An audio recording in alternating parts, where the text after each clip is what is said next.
नमस्कार, मैं हूं आपके साथ निशु शर्मा और आप देख रहे हैं हमारा खास बुलेटिन अपना मध्य प्रदेश। चलिए शुरुआत करेंगे। उज्जैन में मध्य प्रदेश के मुख्यमंत्री डॉक्टर मोहन यादव ने विक्रम विश्वविद्यालय का नाम बदलकर सम्राट विक्रमादित्य विश्वविद्यालय करने की आधिकारिक घोषणा की है। इस अवसर पर मुख्यमंत्री ने नए नाम की पट्टिका का अनावरण किया और इसे प्रदेश की सांस्कृतिक विरासत से जोड़ते हुए ऐतिहासिक निर्णय भी बताया।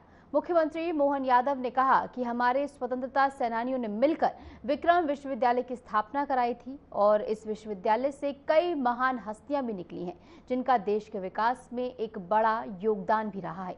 उन्होंने आगे कहा कि सम्राट विक्रमादित्य का इतिहास अद्भुत और प्रेरणादायी रहा है, इसलिए विश्वविद्यालय उनके नाम से जाना जाना चाहिए और इसीलिए उन्होंने इससे गर्व की बात भी कहा।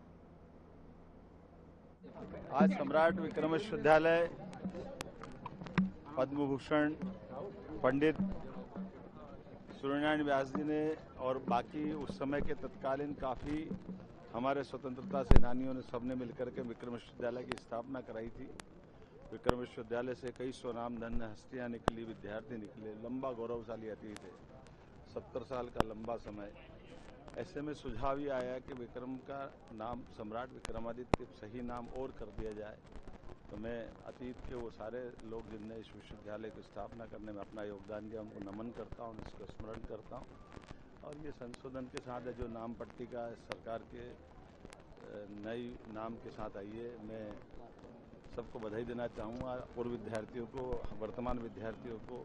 और ये सही अर्थ में विक्रमादित्य के उस उज्जवल चरित्र से और एकदम नाम से ही स्पष्ट होगा विक्रमादित्य का अद्भुत इतिहास रहा है। ऐसे में सम्राट विक्रम विश्वविद्यालय के नई नाम पट्टिका लोकार्पण के अवसर पर मेरी अपनी ओर से बधाई।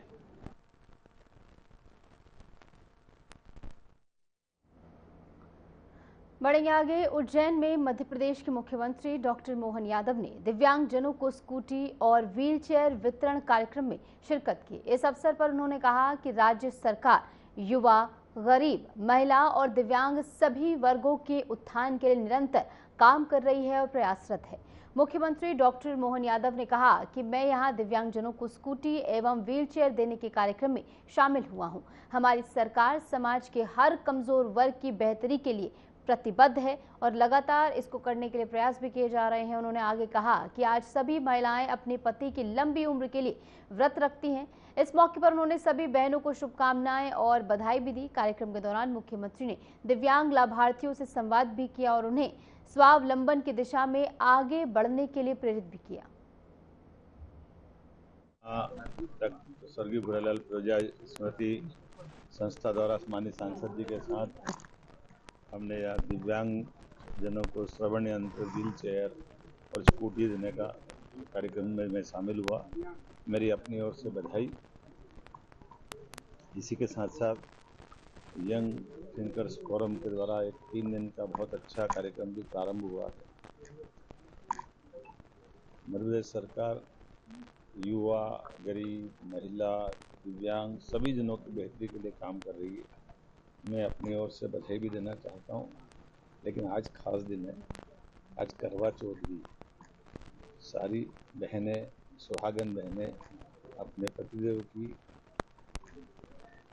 दीर्घायु के लिए, स्वस्थ जीवन के लिए, स्वस्थ परिवार के लिए व्रत रखती है और ये हमारी पुरानी परंपरा है। मैं अपनी बहनों को भी इस त्यौहार के अवसर पर व्रत रखने की बधाई देता हूँ और उम्मीद करता हूँ कि ये गौरवशाली परंपरा जो इस भावना से हम करते हैं वो सबकी मनोकामना पूर्ण करे। बढ़ेंगे आगे। राजधानी भोपाल में केंद्रीय मंत्री शिवराज सिंह चौहान ने पत्नी साधना सिंह, यहाँ पर उनकी पत्नी ने चांद निकलने के बाद अपना करवा चौथ का व्रत खोला। इस अवसर पर उन्होंने पारंपरिक रीतियों के अनुसार व्रत खोलकर अपने परिवार की खुशहाली और पति की लंबी उम्र की कामना की।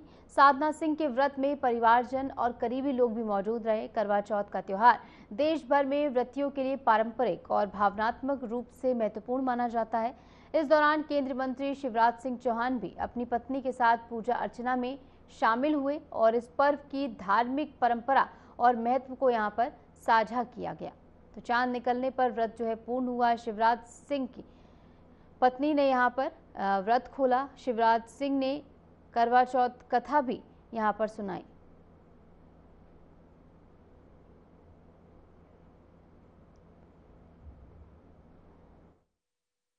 में उत्सव की परंपरा देखने को मिली, जहां पर करवा चौथ का व्रत जो है तमाम व्रती महिलाओं की ओर से चांद निकलने के बाद खोला गया और शिवराज सिंह चौहान केंद्रीय मंत्री, उनकी पत्नी ने भी उनके लिए यहाँ पर करवा चौथ का व्रत रखा। ऐसे में शिवराज सिंह चौहान ने करवा चौथ व्रत की कथा यहाँ पर सुनाई और इसी के साथ पूरे देश में इस व्रत को तमाम विवाहित पत्नियों की ओर से रखा गया और देश भर में उत्सव की परंपरा यहाँ पर देखने को मिली। ऐसे में इस दौरान शिवराज सिंह चौहान के अन्य परिवारजन भी उनके साथ इस परंपरा में शामिल हुए।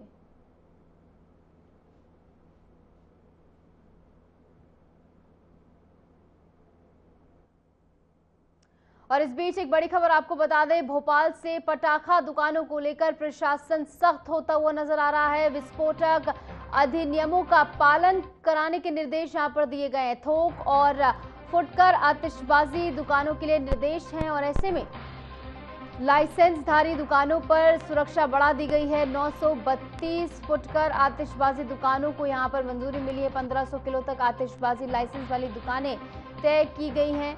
तो बड़ी खबर हम आपको बता रहे हैं, जहां दिवाली के मद्देनजर तमाम एहतियात अब बरते जा रहे हैं और ऐसे में थोक और फुटकर आतिशबाजी दुकानों के लिए निर्देश जारी हुए हैं। लाइसेंसधारी दुकानों पर सुरक्षा है और ऐसे में 932 फुटकर आतिशबाजी जो दुकानों को यहाँ पर परमिशन मिली है। और भोपाल पटाखा दुकानों को लेकर भोपाल में जो है प्रशासन सख्त है और थोक और फुटकर आतिशबाजी दुकानों के निर्देश यहाँ पर दिए गए। लाइसेंसधारी दुकानों पर सुरक्षा बढ़ा दी गई है। 932 फुटकर आतिशबाजी दुकानों को लाइसेंस दिए गए हैं और ऐसे में दिवाली के मद्देनजर जो है यहाँ पर पटाखों की बिक्री पर नियंत्रण को लेकर जो है लगातार प्रशासन सख्त है। ऐसे में दिवाली के वक्त कई सारे हादसे भी हो जाते हैं, तो ऐसे में उनसे बचाव के लिए भी यहाँ पर तमाम एहतियातन कदम जो है उठाए जाएंगे।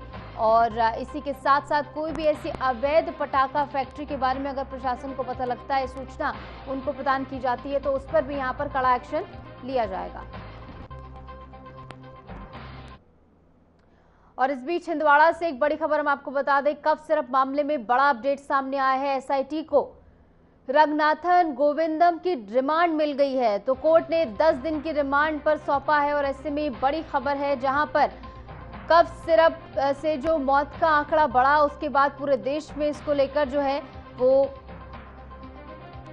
तमाम जो अभिभावक हैं, पेरेंट्स हैं, उनमें सबसे ज्यादा डर देखने को मिला। कोर्ट ने फिलहाल 10 दिन की रिमांड पर रंगनाथन को सौंप दिया है, जो कि कॉलड्रिफ्ट कंपनी का मालिक है। एसआईटी को रंगनाथन की यहां पर रिमांड मिल गई है और ऐसे में 10 दिन तक एसआईटी की रिमांड में वो रहने वाले हैं और एसआईटी को तमाम अन्य जो पहलू हैं उन पर पूछताछ करनी है। और कॉलड्रिफ्ट कफ सिरप जिसके चलते ये मौतें हुई हैं, उसके बाद से पूरे देश में इसको लेकर जो है डर का माहौल है और ऐसे में एहतियातन कॉलड्रिफ्ट के कई प्रोडक्ट जो हैं वो बैन कर दिए गए, उनकी बिक्री पर पूर्ण रूप से रोक लगा दी गई है और एहतियातन लोगों को एडवाइजरी भी दी गई है कि छोटे बच्चों को कोई भी दवाई बिना डॉक्टर की कंसल्टेंसी के ना दे और ऐसे में पेरेंट्स से भी खुद सतर्क रहने को कहा जा रहा है। और ऐसे में जो ये पूरी घटना हुई है, इसको लेकर तमाम जो राजनेता है उनकी ओर से भी दुख व्यक्त किया गया है और ऐसे में आश्वासन भी ये दिया गया है कि कड़ा एक्शन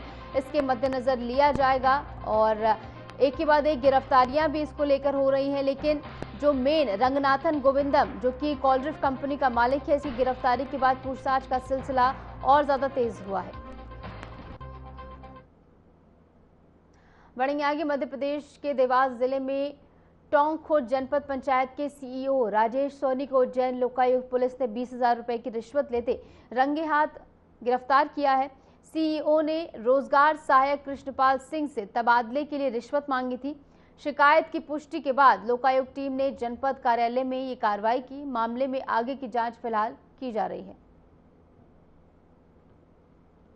तो लोकायुक्त की बड़ी कार्रवाई देखने को मिली है, जहां पर सीईओ रिश्वतखोरी में गिरफ्तार हुआ है और ऐसे में रंगे हाथों उसे रिश्वत लेते हुए यहां पर गिरफ्तार किया गया है। तबादले को लेकर ये रिश्वत जो है वो मांगी गई थी। ऐसे में सीईओ को गिरफ्तार फिलहाल कर लिया गया है, उससे पूछताछ की जा रही है। ऐसे में कई पुराने और भी रिश्वतखोरी मामलों में संलिप्त वो हो सकता है। इसी के मद्देनजर फिलहाल सीईओ से पूछताछ चल रही है। लोकायुक्त की बड़ी कार्रवाई यहां पर देखने को मिली है। ऐसे में प्रशासन में भ्रष्टाचार के खिलाफ जो है ये बड़ा एक्शन लिया गया है और अंदर खाने में भी किसी भी प्रकार का भ्रष्टाचार जो है वो बर्दाश्त नहीं किया जाएगा। ये साफ संदेश इस कार्रवाई के तहत जो है साझा होते हुए और सीईओ रिश्वत लेते हुए यहां पर रंगे हाथों गिरफ्तार किया गया है और भ्रष्टाचार के खिलाफ एक के बाद एक बड़े कदम जो है उठाए जा रहे हैं। ऐसे में किसी भी प्रकार की कोताही, लापरवाही या रिश्वतखोरी जो है बर्दाश्त प्रशासन के अंदर नहीं की जाएगी, क्योंकि प्रशासन का जो कर्तव्य है वो है आम जन की समस्याओं का निस्तारण करना, न कि इस प्रकार अंदर खाने में भ्रष्टाचार को आगे बढ़ाना। तो ऐसे में भ्रष्टाचार के खिलाफ एक के बाद एक बड़े एक्शन लिए जा रहे हैं और इस बीच सीईओ रिश्वत लेते हुए यहाँ पर गिरफ्तार किया गया है और लोकायुक्त की बड़ी कार्रवाई यहाँ पर देखने को मिली।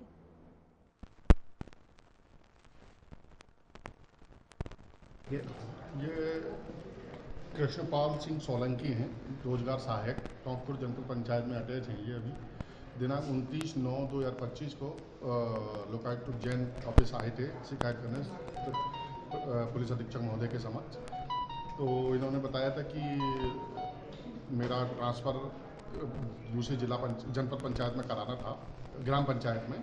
उसके लिए मेरी जनपद सीईओ राजेश सोनी जी से बात हुई तो उन्होंने 25,000 रुपये की डिमांड की है।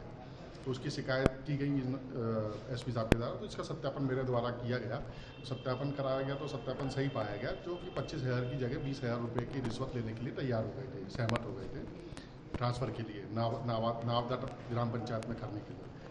तो उसके लिए आज शिकायत सत्यापन सही होने पर आज ट्रैप दल का गठन किया गया और जैसे ही आवेदक कृष्णपाल सिंह सोलंकी से सीईओ राजेश सोनी जी ने 20,000 रुपये की रिश्वत ली, तो आज पकड़कर कार्रवाई की जा रही है। सर, इनके सहयोग में भी और कोई है कि यही? नहीं, डायरेक्ट ही। आपका नाम है? दीपक सेजवार, निरीक्षक लोकायुक्त उज्जैन।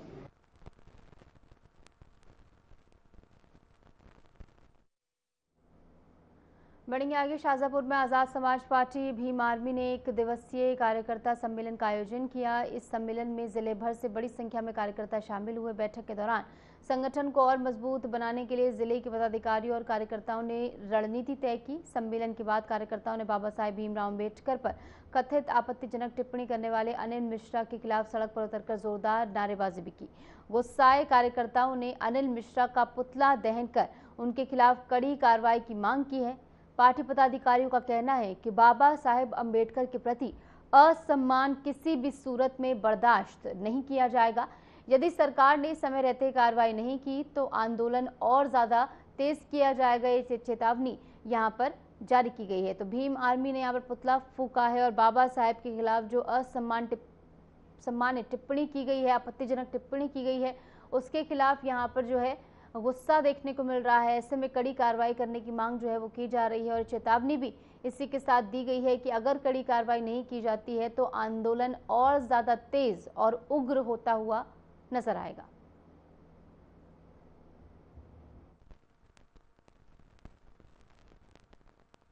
आज हमने जो संविधान विरोधी ताकतें, गतिविधियां जो भारत में चल रही है, बाबा साहब अम्बेडकर साहब को गालियां दे रही है और बाबा साहब अम्बेडकर के संविधान को मानने से इनकार कर रही है।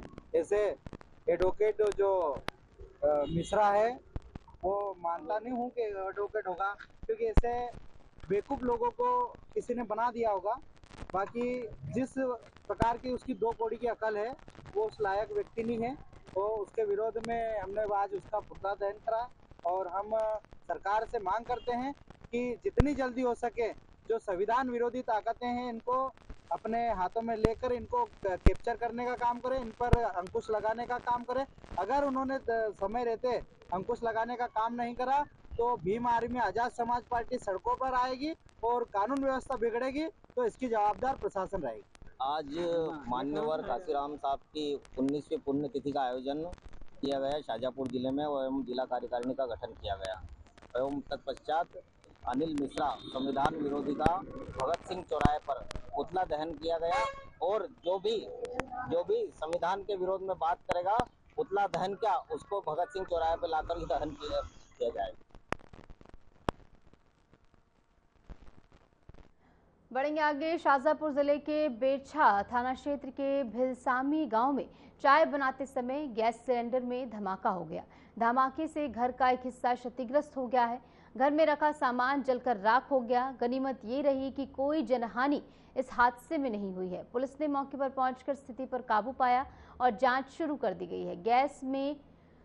जो गैस सिलेंडर है उसमें ब्लास्ट होने से हादसा हुआ है। ब्लास्ट से भीषण आग यहां पर लग गई। धमाके में गनीमत ये रही कि कोई भी जनहानि नहीं हुई है। और देखिए किस प्रकार तस्वीरें भी आपको दिखा रहे हैं। ब्लास्ट के बाद की तस्वीरें हैं जहां पर मकान का एक हिस्सा बुरी तरह क्षतिग्रस्त हो गया है। गेट जो है टूटकर गिर गया है और सारा सामान जो है यहां पर जल गया है, तितर बितर हो गया है। ऐसे में गनीमत बस ये रही कि कोई भी जो इंसान है वो इसमें घायल नहीं हुआ है। किसी भी जनहानि की सूचना फिलहाल नहीं लगी है।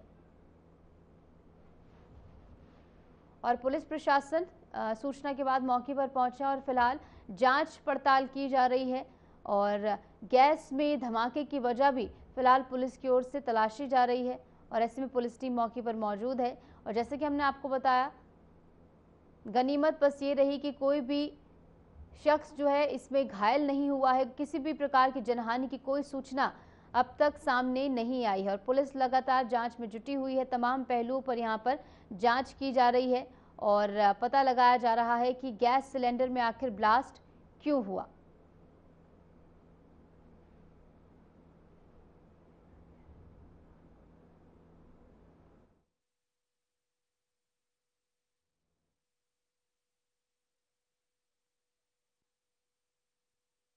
आप तस्वीरों में देख सकते हैं किस प्रकार धमाके के बाद जो है अफरा तफरी जो है वो मची। और ऐसे में पूरा सामान जो घर के उस हिस्से में रखा था जहां पर ब्लास्ट हुआ वो बुरी तरह यहां पर क्षतिग्रस्त हो गया। तितर बितर सारा सामान यहां पर हो गया है। और गेट को भी आप देखेंगे उखड़ गया है गेट। तो बेहद ही बड़ा ये धमाका रहा। लेकिन बस गनीमत ये रही कि कोई भी इंसान इस दौरान घर में नहीं था या आसपास नहीं था। और इसीलिए किसी भी प्रकार की जनहानि की सूचना फिलहाल पुलिस को नहीं लगी है। और कोई भी ऐसी सूचना फिलहाल सामने नहीं आई है। पुलिस लगातार जांच पड़ताल कर रही है, मौके पर मौजूद है और ब्लास्ट के पीछे की असल वजह तलाशने की कोशिश फिलहाल पुलिस की ओर से की जा रही। तमाम पहलुओं पर जांच पड़ताल यहां पर हो रही है। घर में गैस सिलेंडर ब्लास्ट की खबर है और तस्वीरें भी हम लगातार आपको दिखा रहे हैं जहां पर तस्वीरों में आप देखेंगे संभावित ये वो हिस्सा जो कि सबसे ज्यादा क्षतिग्रस्त हुआ है।